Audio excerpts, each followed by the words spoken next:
कम होती है। तो आपको पता चल गया कि 90% लोगों की सैलरी क्यों कम रहती है। वो इसलिए कम रहती है कि उनकी जितनी जॉब की रिक्वायरमेंट है उससे ज़्यादा करने वाले लोग, उससे ज़्यादा अवेलेबल हैं वो लोग, और बहुत ज़्यादा अवेलेबल है, थोड़े बहुत नहीं। सीईओ, मैनेजर, टेक और इंजीनियर उनकी तुलना में।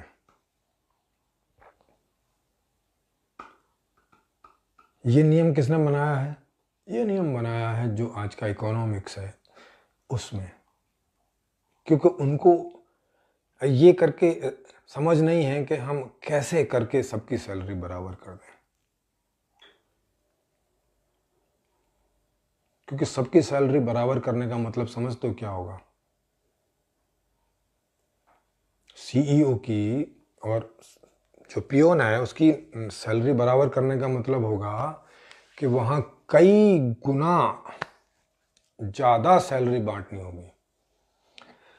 कई गुना ज़्यादा सैलरी बांटनी होगी तो जो वो प्रोडक्ट तैयार कर रहे हैं उस कंपनी में, मान लिया एक हीरो होंडा मोटरसाइकिल की कंपनी है जो हीरो होंडा मोटरसाइकिल तैयार करती है, जो अभी कोई 70-80 हज़ार में वो बाइक आप खरीद लेते हो, एक 125 सीसी वाली बाइक, ठीक। अब अगर वहाँ सबकी सैलरी सीईओ की जैसी कर दी जाए, 10-12 लाख रुपए महीने की कर दी जाए, क्योंकि या एक मैनेजर पे आ जाओ 2 लाख वाली, चलो कि 2 लाख की सबकी सैलरी कर, सीईओ की ऊपर से घटा के और नीचे से बढ़ा के 2 लाख एवरेज पर आकर सबकी सैलरी कर देंगे, अभी सबको 2 लाख सैलरी मिलेगी। तो उस कंपनी में जितने भी 8-10 हज़ार लोग होंगे जो काम कर रहे होंगे, उन 8-10 हज़ार लोगों को 2 लाख रुपए के हिसाब से जब आप देंगे तो कितनी सैलरी हो जाएगी? वो बहुत ज़्यादा सैलरी हो जाएगी जो अभी आप देते हैं, ये 8,000 10,000 करके, और एक सीईओ को 10 लाख और मैनेजर को 2.5-3-5 लाख रुपए ऐसे करके जब आप देते हो, तो वो जो टोटल सैलरी आप बांटते हो जिसमें आपकी बाइक की कॉस्ट आपको 70-80 हज़ार रुपये में पड़ती है मार्केट में, अगर सबको 2 लाख रुपए की सैलरी कर दी जाए तो आपकी बाइक जो है अभी वो 10 लाख पर जाकर पड़ेगी, एक बाइक की कॉस्ट, आज के हिसाब में बता रहा हूं, माने लाखों में जाके पड़ेगी। तो मामला तो फिर वहीं आ जाएगा कि आप जितनी सैलरी यहाँ पे काम करेंगे उतनी सैलरी आपकी बाइक में घुस जाएगी।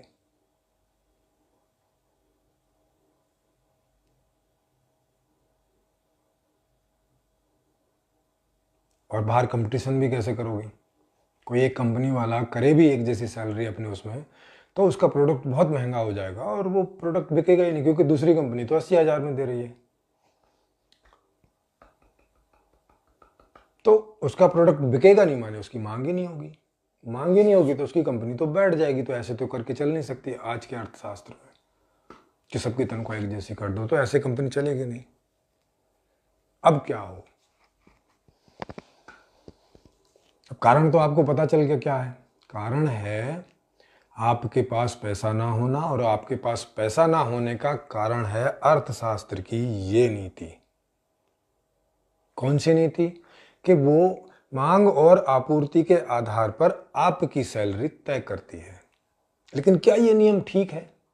क्योंकि काम तो यार आप भी कर रहे हो, काम तो दूसरा आदमी भी कर रहा है। सीईओ भी 8 घंटे ही काम करता है, मैनेजर भी 8 घंटे ही काम करता है, पियोन भी 8 घंटे ही काम करता है, फिर सैलरी तो ये हो क्या रहा है? इसका मतलब है कि जो पियोन वगैरह जो कम सैलरी वाले लोग हैं उनकी सैलरी में से इकट्ठा करके, उनको कम देके और सैलरी में से इकट्ठा करके मैनेजर को, सीईओ को, इंजीनियर को, इनको ज़्यादा सैलरी दी जा रही है, और जो बच जा रहा है उसको मालिक बचा रहा है।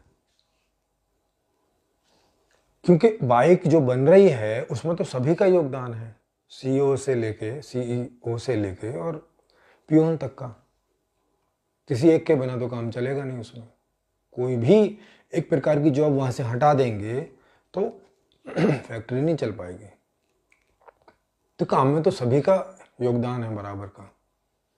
तो फिर उससे जो पैसा आ रहा है वो सब में बराबर क्यों नहीं बट रहा है? क्यों नहीं बट रहा बराबर? बट तो सकता है। ठीक है, 2 लाख की सैलरी नहीं होगी तो बराबर में 50,000 तो हो ही जाएगी। अगर 50,000 सबकी सैलरी कर दी जाए तब तो कोई दिक्कत नहीं होगी, तब तो 80,000 की मोटरसाइकिल मिल जाएगी। लेकिन फिर उसमें यह है कि जो सीईओ हैं, जो मैनेजर हैं, जो इंजीनियर हैं, अब उनका काम नहीं चलेगा। क्यों नहीं चलेगा? क्योंकि वो लाखों रुपए खर्च करके और कोर्स करके आए हुए हैं, संभव नहीं होगा उनके लिए। तो या तो आपको फिर ये जो एजुकेशन है सारी की सारी फ्री करनी पड़ेगी या सस्ती करनी पड़ेगी। एजुकेशन भी आपको क्या करनी पड़ेगी? सब एक ही रेट की करनी पड़ेगी कि भाई चाहे पियोन का कोर्स करो, चाहे एमबी का कोर्स करो, चाहे एमडी का करो, चाहे इंजीनियरिंग का करो, चाहे सीईओ का कोर्स करो, आपको सब बराबरी फीस लगेगी। तब ये पॉसिबल है। मतलब केवल एक कंपनी में बराबर करने से काम नहीं चलेगा, एजुकेशन में भी बराबर करना पड़ेगा, कपड़े कंपनी में भी बराबर करना पड़ेगा, हॉस्पिटल में भी बराबर करना पड़ेगा। मतलब हर जगह आपको बराबर करना पड़ेगा। किसी एक में बराबर करने से काम नहीं चल सकता, या किसी एक में बराबर नहीं किया जा सकता, क्योंकि फिर वो सीईओ इसमें क्यों आएगा? वो तो दूसरी कंपनी में चला जाएगा। यहाँ तो ऐसे ही 50,000 वाला ही आएगा और उससे कोई काम होगा नहीं सीईओ वाला, माने कंपनी नहीं चलेगी। तो या तो आपको पूरा अर्थशास्त्र बदलना पड़ेगा। अब आपको अर्थशास्त्र का पता चल गया ना, अर्थशास्त्र में क्या प्रॉब्लम है, कि 90% लोगों की सैलरी उतनी कम होती है कि वो ये बढ़िया सुख सुविधाओं वाला घर खरीद नहीं सकते। और ऑक्सफैम की रिपोर्ट में आपको पता ही है कि 73%, ये 2019 का आंकड़ा है, अब 20 में क्या रहा पता नहीं, अभी भी क्या हो, 2019 का या 18 का, भारत का 1% लोगों के पास 73% उस साल की आय इनकम गई है। 1% लोगों की जेब में, मतलब उस साल जो इनकम हुई सन 18 में, उस इनकम का 73%, माने लगभग 2/3, 75 से 75 भी समझ लो, 2/3 नहीं, ये तो 3/4 हो गया।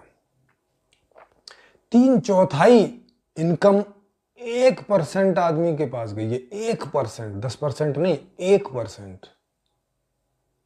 और बाकी 25% जो इनकम है वो 99% लोगों में बटी। तो आप वो भी समझ सकते हो कि दूसरे वाले परसेंट में बहुत सारी इनकम गई होगी, तो ये लगभग 5% में निपट गए होंगे ऊपर सारे लोग।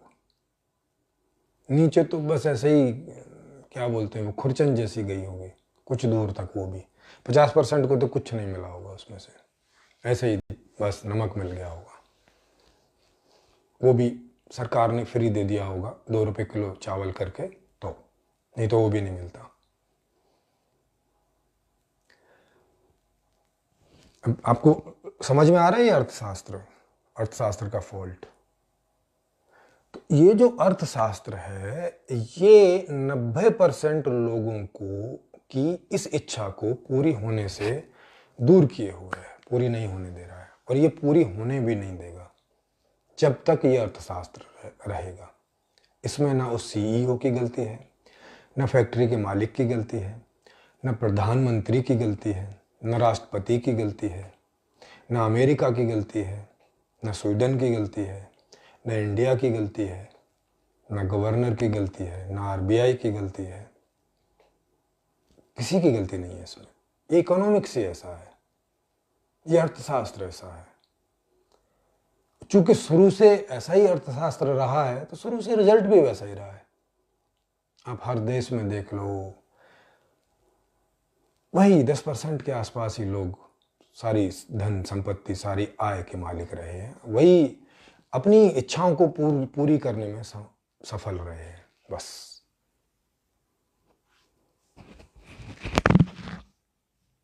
अब तो आ रही है आवाज?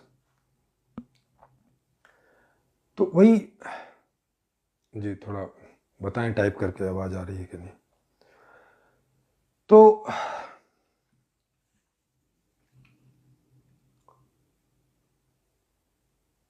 केवल वही 10% ही हर समय में, वो चाहे अंग्रेज़ों का समय रहा हो, वो चाहे मुस्लिमों का समय रहा हो, माने मुस्लिम शासक रहे हों, वो चाहे उनके पहले हिंदू शासक रहे हों, चाहे उनके पहले कोई और शासक रहे हों जिनका पता नहीं हमें, चाहे आज लोकतंत्र हो, समझ रही है, सभी तंत्र में चूंकि इकोनॉमिक्स यही रहा है, तो 10% से ज़्यादा लोग इस स्थिति में नहीं रहे कि वो सभी सुख सुविधाओं वाला घर, जिस जिस समय जितनी जितनी सुख सुविधाओं वाला घर संभव था खरीदना, बनाना, वो नहीं हो सका। 90% जनता को नहीं हो सका। क्यों नहीं हो सका? उसका रूट कॉज ये अर्थशास्त्र की ये नीति, ये जो जिसको आप पूंजीवादी अर्थशास्त्र बोल रहे हो, या इसको आप साम्यवादी बोलो या समाजवादी बोलो, उसमें भी यही है अर्थशास्त्र, थोड़ा बहुत अंतर है बस।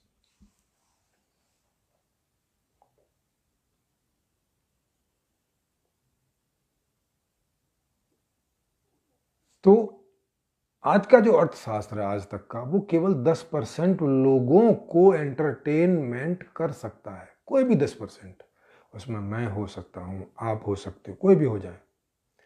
100 में से 10 लोगों को वो एंटरटेनमेंट करेगा, बस उसका इतना ही वादा है, उसकी उतनी ही हैसियत है।